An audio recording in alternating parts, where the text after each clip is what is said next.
Hello, my dear viewers, welcome back to the channel for this week's live reaction and review of last week's and this week's chapters of Fairy Tail.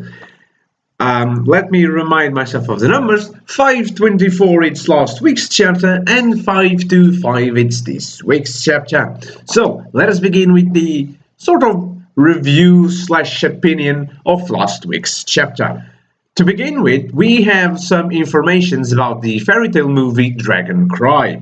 I have not seen the first Fairy Tail movie. I might see this one. I don't know. The first Fairy Tail movie didn't really stroke me fancy, so I don't know. We'll see about that. So,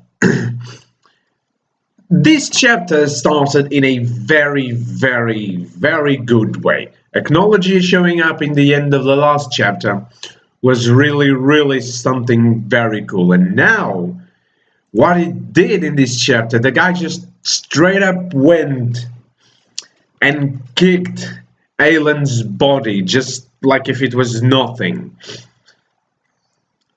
All just because she was the mother of dragon slayers and through his words, a sin. So, why is he admitting that it's a sin if he enjoys doing it?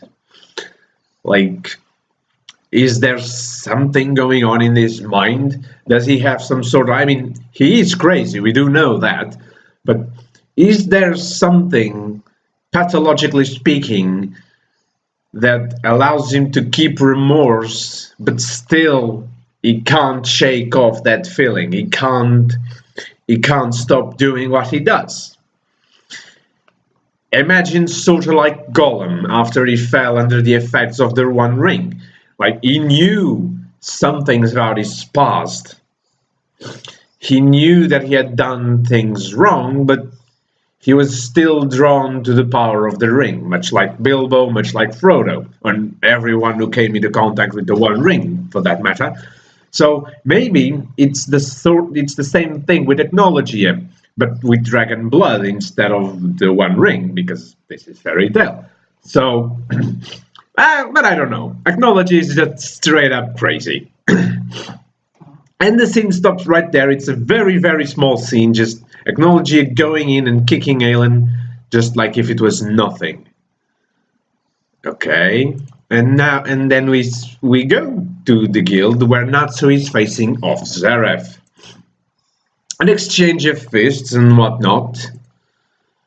Natsu is able to slightly overpower Zeref, not by a lot. They are on pretty even terms.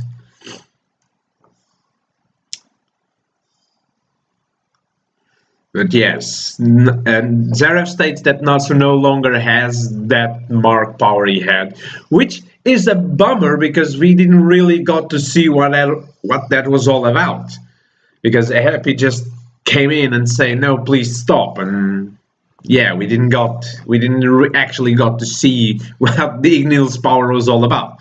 But anyway, he still got his own power. Yes, this magic power. Oh yeah, they're now they're sensing technology. I don't really remember the whole chapter, so I'm just rediscovering some things as I go along as well. So yeah, interestingly, Zeref once again comes up with the speech that for the sake of the future of humanity, you will die. Like, exactly how is it for the future of humanity? Reading this now, and again, I don't know if 525 is going to have any sort of answer because I have not read it yet. But what I think maybe is technology is looking for the dragon slayers, correct? What if Zeref wants to do is kill off the dragon slayers before Acknowledgia does, because if Acknowledgia does find them, Acknowledgia will have no regard for the lives that are beside them. Like, for instance, if Acknowledgia got to Natsu and Gadgil, he would have no regard for the rest of the guild, because they themselves would not leave Nasu and Gadgil to fight Technologia all by themselves. So maybe that's what Zeref is planning to do. He's planning to eradicate all the Dragon Slayers before Technologia has a chance to, then eradicate Technologia himself, just to be sure of it. I don't know.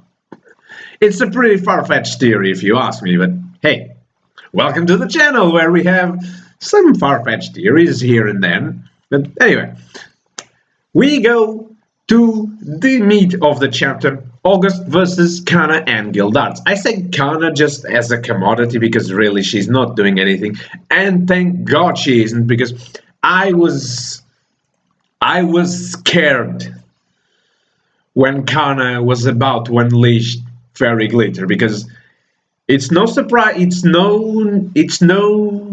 to you that I said this in the last chapter, that I don't want Cana to do even a scratch on August. I mean, she can do a scratch, but no more than that, because August is an opponent far out of her league. So for her to be able to defeat him or do any sort of massive amounts of damage would not be correct. So that's why when she appeared, I was like, no, please don't put Cana here, because she will miraculously be able to defeat August, which now I'm a little bit more comfortable. I'm a little more comfortable in saying that she won't be able to do anything. She and August just speak about justice and whatnot, and how Zeref is conquering territory just to bring humanity peace and whatnot. He's not correct. Like, he's not incorrect. Both of them. So yeah, August speaks of forceful Gildarts forces of forceful subjugation, which in a sense, if it stops war, the problem is everything that comes with forceful subjugation. It's not just stopping the war. But anyway, this is not a topic for this video. They have a lovely chat about justice and whatnot, which I will not go into much detail right now. And then Cana starts activating Fairy Glitter. When I saw this, I was like, please don't, please don't, please don't.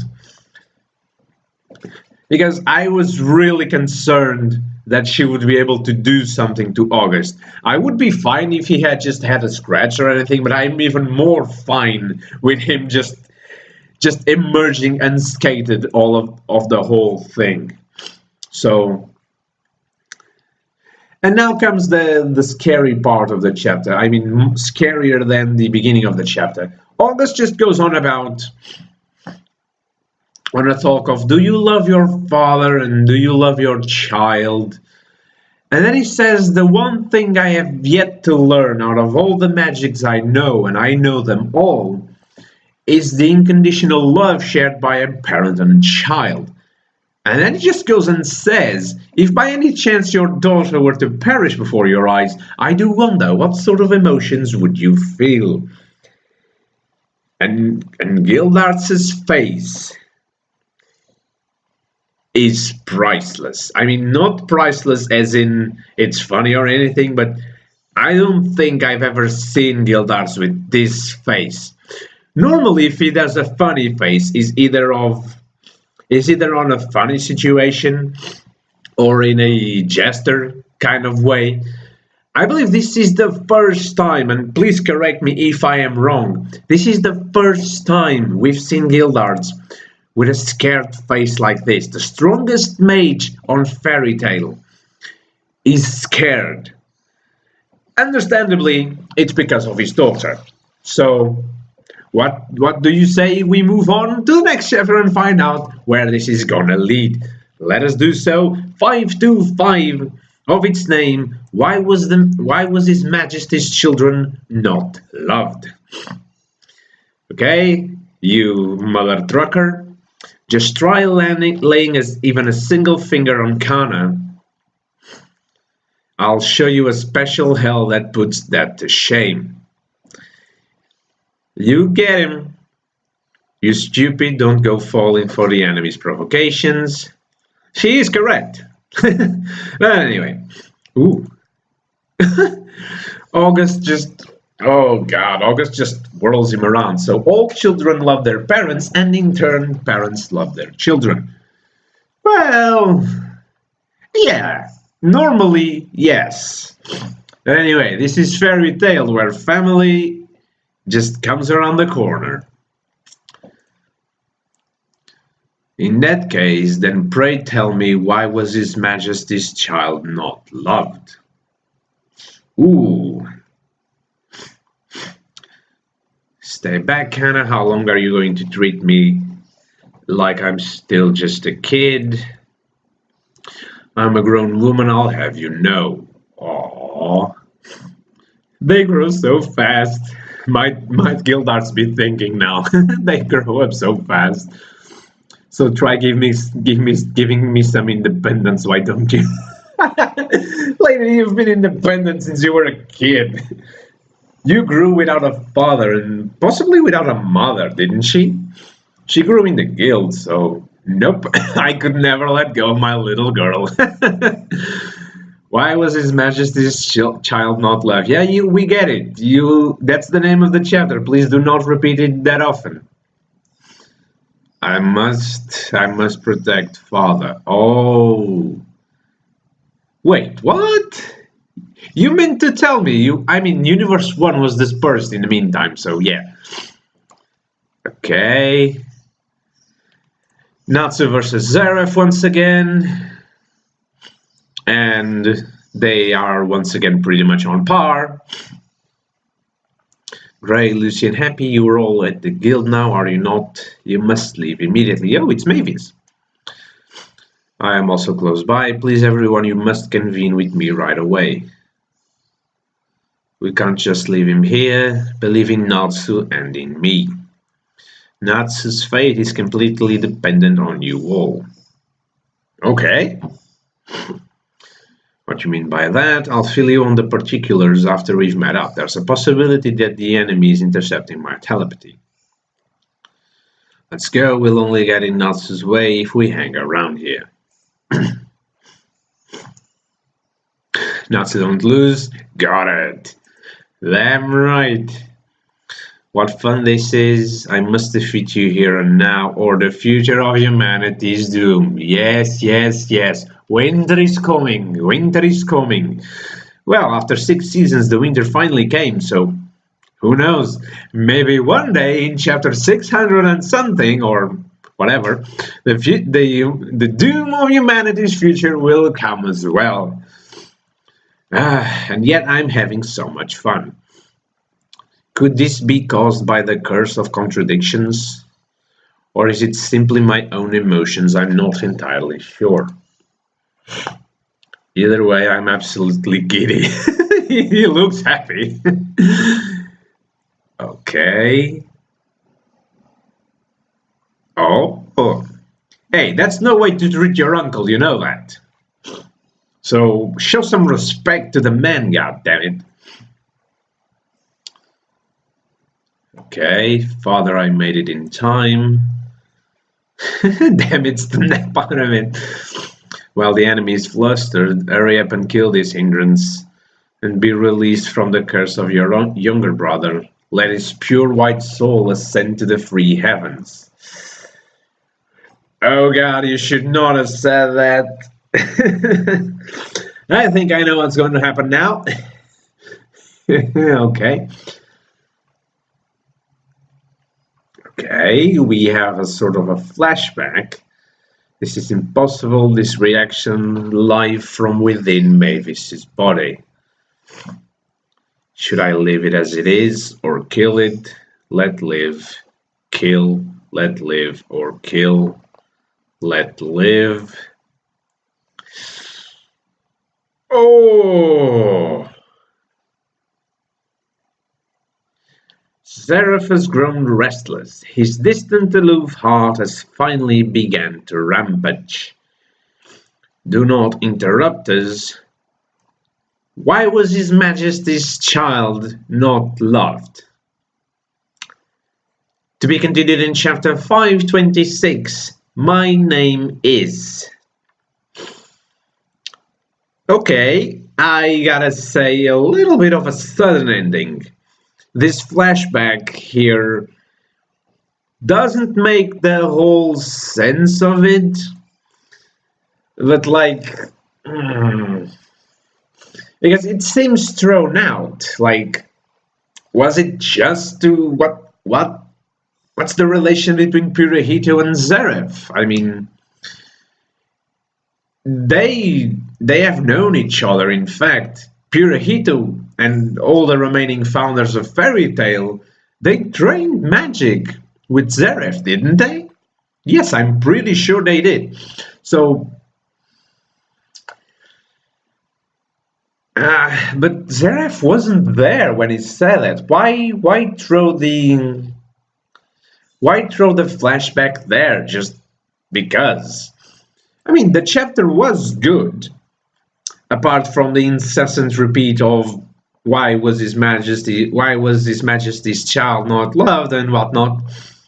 But I think the chapter was pretty good. It ended in a very, very high note, so to speak, because it really steps up for the next chapter to be good.